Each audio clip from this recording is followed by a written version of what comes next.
मिति 2058 साल माघ महिना 3 गते करिब मध्याह 12 बजीतिर अनुहारमा नकाब र हातमा बन्दुक भिरेका 12 जना माओवादीको समूह लमजुङको दुराडाँडा गाविसस्थित पाणिनी संस्कृत विद्यालयको गेटभित्र प्रवेश गर्छ।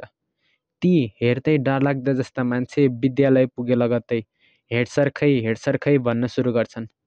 एकजना शिक्षकले हेड सर 10 कक्षामा पढाउँदै हुनुहुन्छ भन्नासाथ त्यो समूह 10 कक्षाको ढोकामा पुग्छ र ठाडो तरिकामा सर नमस्कार भन्छ। उनको जवाफ नआउँदै उनलाई जबरजस्ती माओवादीहरूले कक्षाबाट बाहिर निकाल्छन् र हातखुट्टा दुवै बाँधिदिन्छन्। लतार्दै ती व्यक्तिलाई नजिकैको उत्तिसको रुखमा उनकै गलबन्दीले घाँटी कसिदिन्छन् र उनलाई टाउकोमा गोली हान्छन्। छाती र पेटमा छुरी रोपेर उनको विभत्सपूर्वक हत्या गरिदिन्छ। यसरी मारिने व्यक्ति थिए मुक्तिनाथ अधिकारी। यो तस्बिरमा समेत देख्न सकिन्छ। यो तस्बिर 2058 साल माघ 16 गतेको हिमालय साप्ताहिक पत्रिकाको कभर पेजमा फोटो खिच्ने मान्छेको नाम गोप्य राख्ने शर्तमा छापिएको थियो। यस्ता तस्बिर सम्पादकहरूले नपाएका पनि होइनन्, तर ती तस्बिर यति डरलाग्दा र विभत्स थिए कि छाप्न सकिँदैन थियो। किन यसरी यस्तो घटना हुन पुग्यो? आज यो घटना घटेको 23 वर्ष बितिसक्दा पनि किन सरकारमा हुन्छ? यो हत्याकाण्डमा को संलग्न छन्? अपराधी थाहा पाउँदै पनि किन कसैले केही पनि गर्न सक्दैनन्? आउनुहोस् जान्ने कोसिस गरौँ आजको यो भिडियोमा।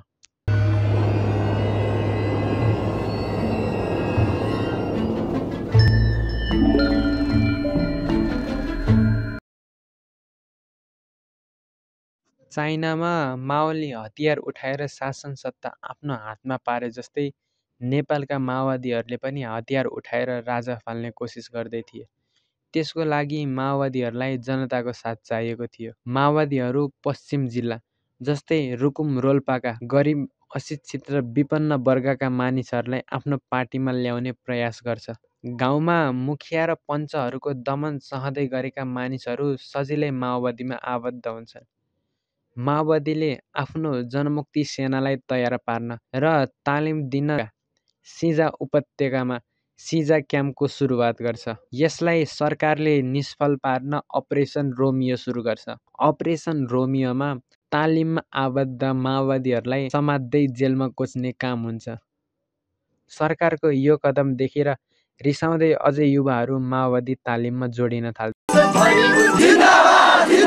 महान जनयुद्ध जिन्दाबाद जिन्दाबाद जिन्दाबाद जनवादी क्रान्ति जिन्दाबाद जिन्दाबाद जिन्दाबाद। माओवादीले सुरुमा प्रहरी र सुरक्षा कर्मीहरूको मात्र हत्या गरे पनि पछि निर्दोष र सर्वसाधारणहरूलाई पनि समेत छोडेनन्।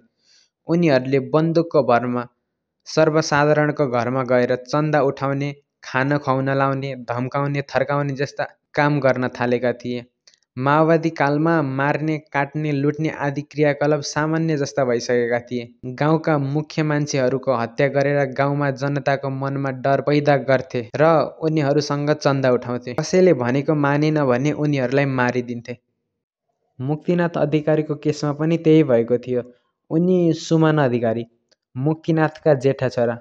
उनका अनुसार मुक्तिनाथको हत्या भएको सालको दशैंको फुलपातीको दिनमा माओवादीहरू उनकै घरमा आएर मुक्तिनाथलाई विद्यालयका सबै शिक्षकको दशैं पेस्कीको 25% माओवादीले चन्दा दिन निर्देशन गर्छन्। मुक्तिनाथले माओवादीको प्रस्तावलाई इन्कार गर्छन्। माओवादीले फेरि आफूले भए पनि दिन आग्रह गरे, तर विद्यालयका शिक्षकहरूको खिलाफ जान नसक्ने भनेर मुक्तिनाथले जवाफ दिए। खाना खुवाउन भए पनि माओवादीले आग्रह गर्छन्, तर घरका जहान बिरामी भएका कारण आफैले मिलेर पकाउन भन्छन्। माओवादी रिसाउँदै यसको सजाय भोग्न पर्ने चेतावनी दिँदै घरबाट बाहिर जान्छ। अब बुवालाई चाहिँ सबै शिक्षकहरूको चाहिँ 25% चाहिँ स्यालेरी उठाएर चाहिँ सँग गरेर दिनु भन्ने उनीहरूको आरोप थियो एउटा, हैन? त्यो चाहिँ दिनु भन्ने थियो। त्यो चाहिँ अब अनि नदिने भन्ने सल्लाह भएछ। अनि बुवालाई चाहिँ आफ्नो भए पनि दिनु भनेर चाहिँ अब साथीहरुमा धोका दिन मिल्दैन, म दिन्न भन्ने बुवाले कुरा गर्नुभएछ।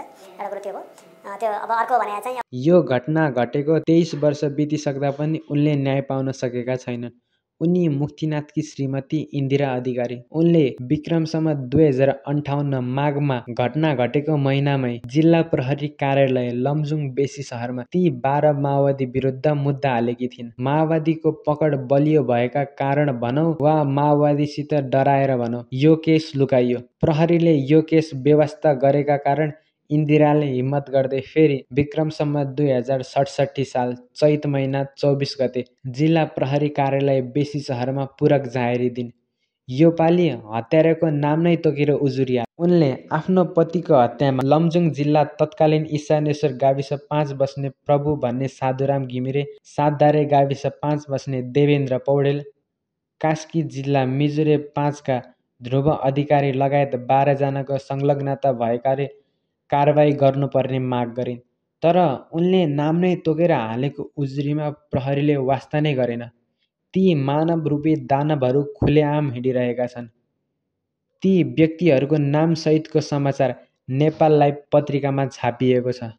इन्दिरा भन्छिन्, अन्याय सहन नसकेर हामीले फेरि मानव अधिकार आयोगमा निवेदन दियौँ। इन्दिराको निवेदनपछि आयोगले अनुसन्धान गर्दै किटानी जाहेरीमा उल्लेख भएका व्यक्तिहरूमाथि मुद्दा चलाउन विक्रम सम्वत 2069 सालमा सरकारलाई सिफारिस गरेको थियो। आयोगले अनुसन्धानबाट युद्धमा संलग्न नभएको एवं निशस्त्र व्यक्ति मुक्तिनाथ अधिकारीलाई तत्कालीन नेकपा माओवादीका कार्यकर्ताले अपहरण गरी हत्या गरेको पाइएको घटनामा संलग्न कार्यकर्ता पहिचान गरी मुलुकी ऐन ज्यान सम्बन्धी महल बमोजिम कारबाही गर्नुपर्ने माग गर्यो। तर अहिले पनि उही नै भयो। प्रहरीले अनुसन्धान नै सुरु गरे। अब गर्ने के? सरकारले वास्ता गर्दैन। सर्वोच्च अदालतले 6 पटकसम्म तारिक दिइसक्यो। सङ्कटकालमा मुक्तिनाथ जस्ता हजारौं निर्दोष मानिसहरू मारिए। उनीहरूको हालत पनि अधिकारी परिवारको जस्तै छ। 17,000 जनता मारेर सत्तामा पुगेका नेताहरू कुर्सीकै दौडमा दौडिरहेका छन्। देश विकास होला कि भनेर लडेका जनमुक्ति सेनाहरूको अवस्था जस्ताको त्यस्तै छ। व्यवस्था जति बदले पनि अवस्था उहीको उही नै छ। धनी झन शक्तिशाली हुँदै गएका छन् भने गरिबको अवस्था झन नाजुक। विदेश पलायन हुने युवाहरूको सङ्ख्या बढेको बढै छ। देशमा बसेर केही गर्छु भन्नेहरूलाई न देशले अवसर दिन्छ न समाजले इज्जत। अन्ततः ती पढाउँदा पढाउँदै अपहरण गरी मारिएका मुक्तिनाथ अधिकारीको आत्माले शान्ति पाओस्। यो भिडियो सम्बन्धित निकाय र करोडौं नेपाली जनताहरूको नजरमा परोस्। कसरी एक निशस्त्र र निर्दोष शिक्षकको निर्ममतापूर्वक हत्या गरियो। अन्त्यमा हस्त धन्यवाद। अस्तु।